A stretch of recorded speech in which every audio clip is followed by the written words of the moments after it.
Hello friends, welcome to wise Gyan. आज हम लोग मोटर व्हीकल एक्ट 1988 के चैप्टर 12 क्लेम्स ट्रिब्यूनल्स के बारे में डिस्कस करेंगे। प्रीवियस लेक्चर में हमने चैप्टर 11 के इंपॉर्टेंट क्वेश्चंस को डिस्कस किए थे। जिन्होंने नहीं देखा है वो मोटर व्हीकल एक्ट 1988 के प्लेलिस्ट में देख सकते हैं। ये जो क्लेम्स ट्रिब्यूनल्स हैं ये बेसिकली मोटर व्हीकल एक्ट के रिगार्डिंग जो भी केसेस आते हैं, जैसे एक्सीडेंट के केसेस या कोई कंपनसेशन हो मोटर व्हीकल का, तो इसके रिगार्डिंग क्लेम्स ट्रिब्यूनल्स देखते हैं। ये इसलिए बनाए जाते हैं ताकि जो भी सिविल कोर्ट है, हाई कोर्ट है, सुप्रीम कोर्ट है, जो सिविल कोर्ट होते हैं वो वहाँ पे ज़्यादा लोड ना पड़े। आपको पता है पहले से ही सिविल कोर्ट में कितने लोड है, वहाँ पे कोई भी जो भी सुनवाई होती है वो उसमें बहुत समय लग जाता है। तो इस तरह के जो समय लगते हैं ये लेट यहाँ पे ना हो, इसलिए ये ट्रिब्यूनल्स बनाए जाते हैं। बहुत सारे ट्रिब्यूनल्स होते हैं। यहाँ पे मोटर व्हीकल एक्ट के ट्रिब्यूनल्स के बारे में हम लोग डिस्कस करेंगे।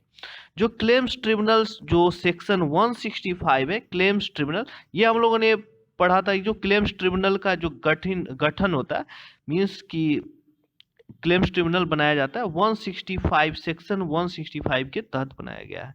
ओके, क्लेम्स ट्रिब्यूनल्स की जो बनाने की जिम्मेवारी होती है वो स्टेट गवर्नमेंट की होती है। जो भी रूल्स होते हैं उसके रिगार्डिंग, क्लेम्स ट्रिब्यूनल्स के रिगार्डिंग, ये सब रूल्स स्टेट गवर्नमेंट बनाती है। तो स्टेट गवर्नमेंट डिसाइड करती है कि किस जुडिक्शन एरिया में कितना क्लेम्स ट्रिब्यूनल होगा, वन या वन एक से अधिक होगा, ये सब चीज़ें स्टेट गवर्नमेंट डिसाइड करती है। क्लेम्स ट्रिब्यूनल्स में कम से कम 2 मेंबर या उससे अधिक होने चाहिए। ओके, और उसमें से एक members as a chairman appoint होना चाहिए। ये स्टेट गवर्नमेंट डिसाइड करेगी कि कितने पर्सन को रखना है, कितने मेंबर्स को, लेकिन सेंट्रल गवर्नमेंट ने डिसाइड कर दिया है कि 2 मेंबर कम से कम तो होना ही चाहिए और उसमें से एक चेयरमैन होना चाहिए। और आपको पता है कि एक मीन्स एक ही व्यक्ति रहेंगे तो एक मोनोपोली बन जाएगा। लोग खुद वहाँ पे पैसे दे के काम करवा सकते हैं, वो किसके फेवर में जाएंगे, तो ये सब डिपेंड करेगा। इसलिए यहाँ पे 2 मेंबर्स होने चाहिए। जो क्लेम्स ट्रिब्यूनल्स हैं उसमें जो मेंबर्स अपॉइंट होंगे वो अपॉइंट नहीं हो सकते, नॉट क्वालिफाइड फॉर अपॉइंटमेंट, अगर उसके पास जज या हाई कोर्ट नहीं है, या कोई डिस्ट्रिक्ट जज नहीं है, या जज ऑफ ए हाई कोर्ट और एज ए डिस्ट्रिक्ट जज वो क्वालिफाई नहीं है। ओके, तो इस केसेस में वो क्लेम्स ट्रिब्यूनल्स का मेंबर्स नहीं बन सकता है।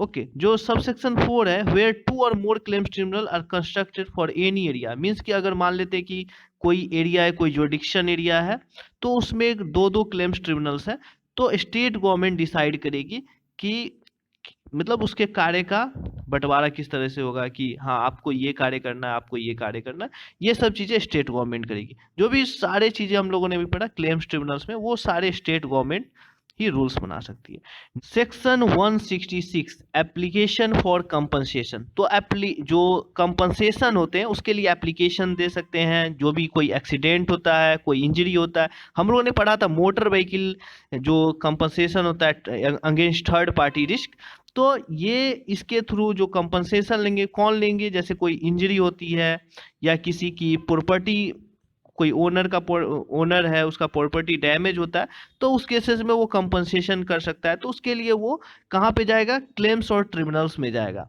अगर किसी का डेथ होता है एक्सीडेंट में, तो उसका जो लीगल रिप्रेजेंटेटिव, मतलब वो तो खुद आएगा नहीं लेने के लिए पैसा, जो जिसका डेथ हो गया उसकी जो वाइफ है, उसके जो ब्रदर्स होंगे, उसकी माँ है, वो लोग लीगल रिप्रेजेंटेटिव वो वहाँ से कंपनसेशन के लिए एप्लीकेशन करेंगे। और जो कंपनसेशन की जो एप्लीकेशन होंगे, इसको आपको याद रखना है, unless it is made with in 6 month of the occurrence of the accident, means कि एप्लीकेशन अगर 6 मंथ से पहले नहीं किया जाता है, मीन्स कि कोई एक्सीडेंट होता है और उसके 6 मंथ से पहले कंपनसेशन के लिए एप्लीकेशन नहीं दिया जाता है, तो उसे माना नहीं जाएगा। मीन्स कि अगर किसी का एक्सीडेंट होता है 6 मंथ मीन्स जनवरी में, और वो नवंबर में जाके एप्लीकेशन देता है, तो वो मान्य नहीं होगा। मीन्स 6 मंथ के अंदर विद इन 6 मंथ उसे कंपनसेशन के लिए एप्लीकेशन दे देना है।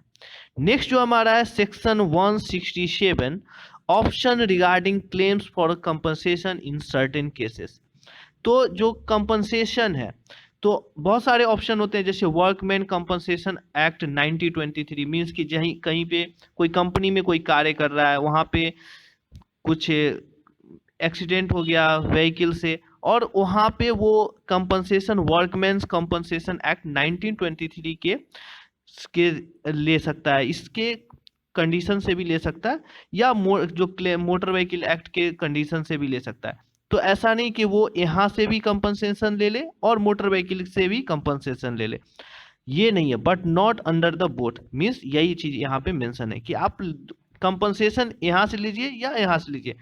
लोग जिसे जैसे लगता है कि हाँ यहाँ से ज्यादा मिला तो वहां से वो कंपनसेशन उठाते हैं। ओके, आप दोनों तरफ से कंपनसेशन नहीं ले सकते, ये अलाउ नहीं है। Okay, section 168 award of claims tribunals.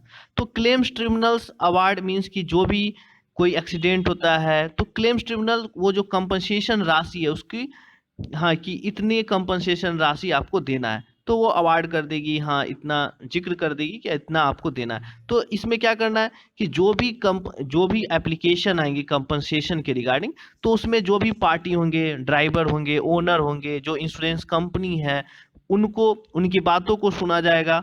Okay, being heard, और जो भी बात होगी जिनको समझ के उनके जो क्लेम्स ट्रिब्यूनल उन पर इंक्वायरी करेगी, और जो अमाउंट डिटरमाइन करेगी, जो क्लेम्स ट्रिब्यूनल को लगे कि हाँ ये कंपनसेशन अमाउंट इसे देना है, या ड्राइवर को देना है, ओनर को देना है, या तीनों को देना है, तो वो डिसाइड करेगी। इसके लिए क्या करेगी, जो भी डिसीजन होगा, जो क्लेम्स ट्रिब्यूनल्स डिसाइड करेगी, अवार्ड करेगी जो राशि, उसके लिए जो कॉपी होगा उसको, उस कॉपी का मीन्स कि हाँ इतने पैसे आपको जमा करना है, तो ये उसके लिए जो कॉपी बनेगी उसको पीरियड ऑफ 15 डेज, 15 दिनों के अंदर, with in a period of 15 days, 15 दिनों के अंदर कंसर्न जो भी लोग हैं उसको भेजेगी कि हाँ आपको पैसे जमा करना है, उनको ट्रांसफर करना है, उनको देना है। तो जो भी अवार्ड मेड होगा, बनेगा, तो पर्सन को जो पैसे पे करना है वो within 30 days of the date of announcing the award by the claims tribunals, means कि जो अनाउंस करती है अवार्ड के लिए कि हाँ इतने कंपनसेशन राशि देना है, जो क्लेम्स ट्रिब्यूनल अनाउंस करेगी कंपनसेशन की राशि, उसके 30 दिनों के अंदर वो अमाउंट उनको देना होगा। क्लेम्स ट्रिब्यूनल्स जो अनाउंस करेगी उसकी राशि, जो कंपनसेशन जिन्हें देना है, जिनका एक्सीडेंट हुआ है, जिनके लीगल रिप्रेजेंटेटिव है, उन्हें सौंपना होगा। ओके, ये बातें यहाँ पे कही गई है। नेक्स्ट जो हमारा है section 169 procedure and powers of claims tribunals. तो यहाँ पे क्लेम्स ट्रिब्यूनल के जो प्रोसीजर हैं, किस तरह से कार्य करती है, क्या पावर है, ये सब चीजें यहाँ पे डिस्कस है।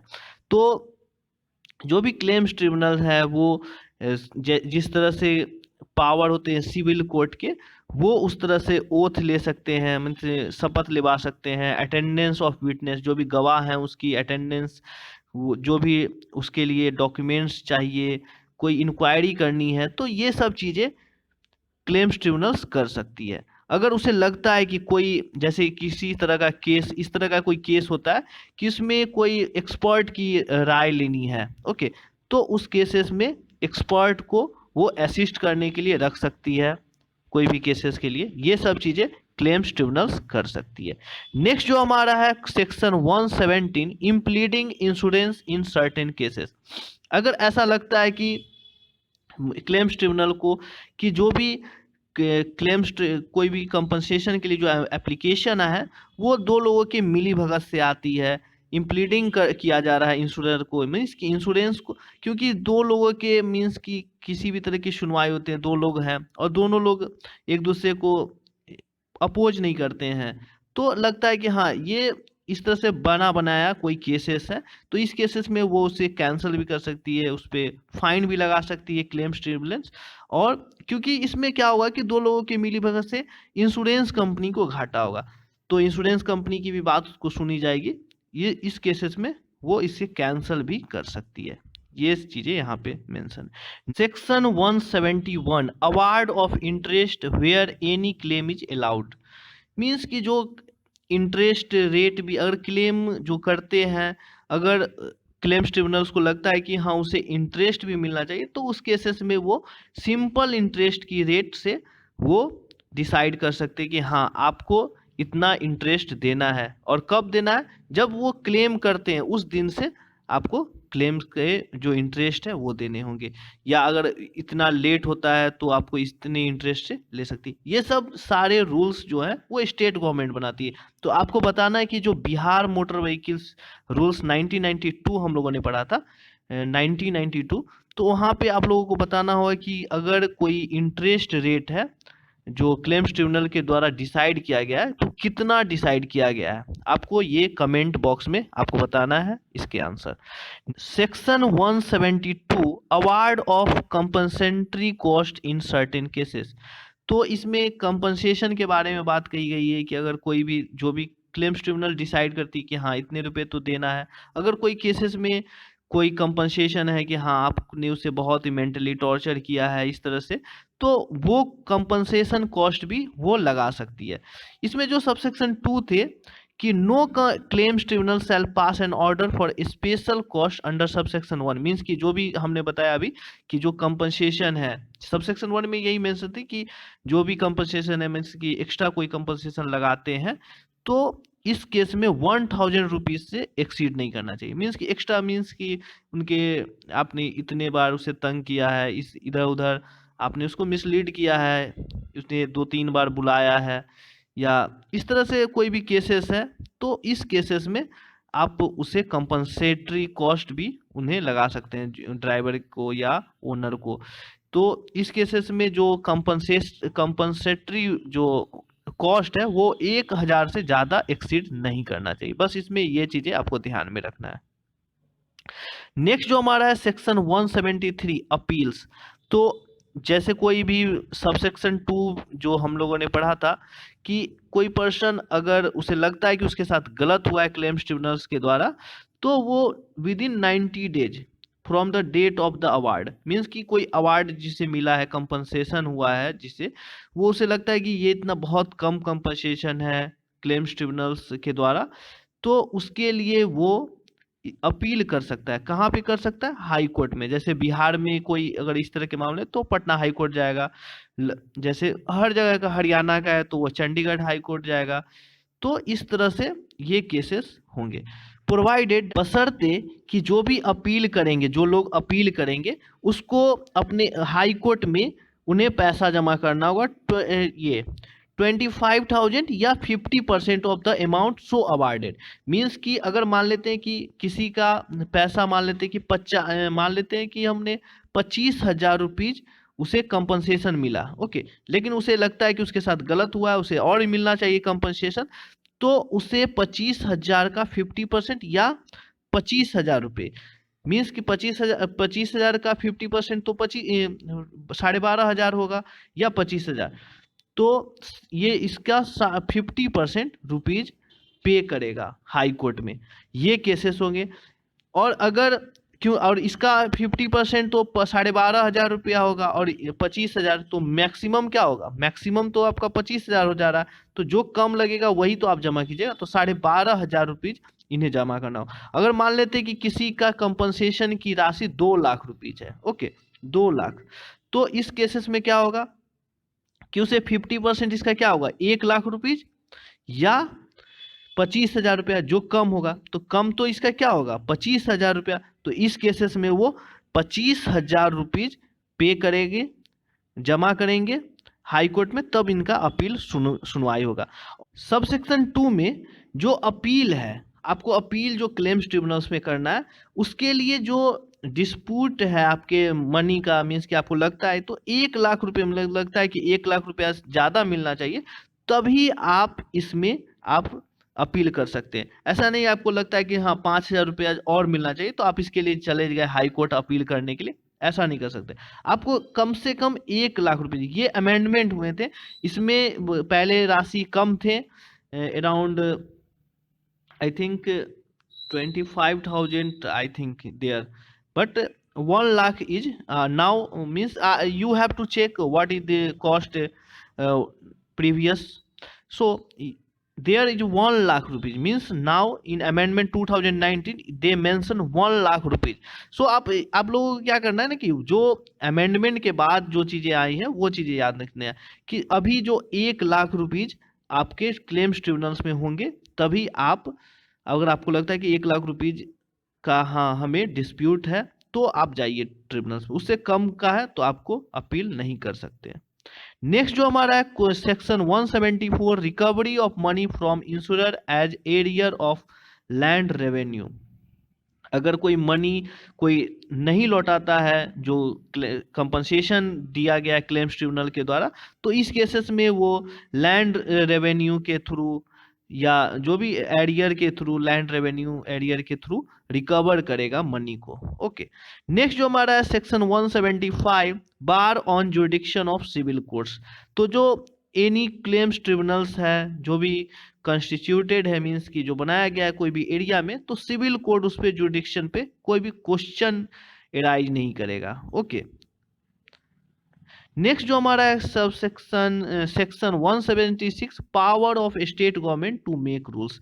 तो इसमें स्टेट गवर्नमेंट के ही रूल्स हैं। हम लोगों ने बिहार मोटर व्हीकल्स रूल्स 1992 पढ़ा था, तो वहाँ पे जितने भी रूल्स थे वहाँ पे हम लोगों ने पूरे विस्तार से पढ़ा था, क्योंकि सारे रूल्स जो हैं क्लेम्स ट्रिब्यूनल्स के वो स्टेट गवर्नमेंट डिसाइड करती है। तो जिस स्टेट गवर्नमेंट, जैसे हम लोग अभी बिहार मोटर व्हीकल्स रूल्स पढ़े थे, तो वहाँ पे हम लोगों ने पूरे डिस्क्राइब किए थे सारे रूल्स को। आप लोग अगर Bihar motor vehicles BPSC MBI का तैयारी कर रहे हैं तो आप लोग जरूर बिहार मोटर व्हीकल्स रूल्स 1992 के क्लेम्स ट्रिब्यूनल्स के पार्ट्स को जरूर देखें। ओके, तो ये सब चीजें रूल्स हैं।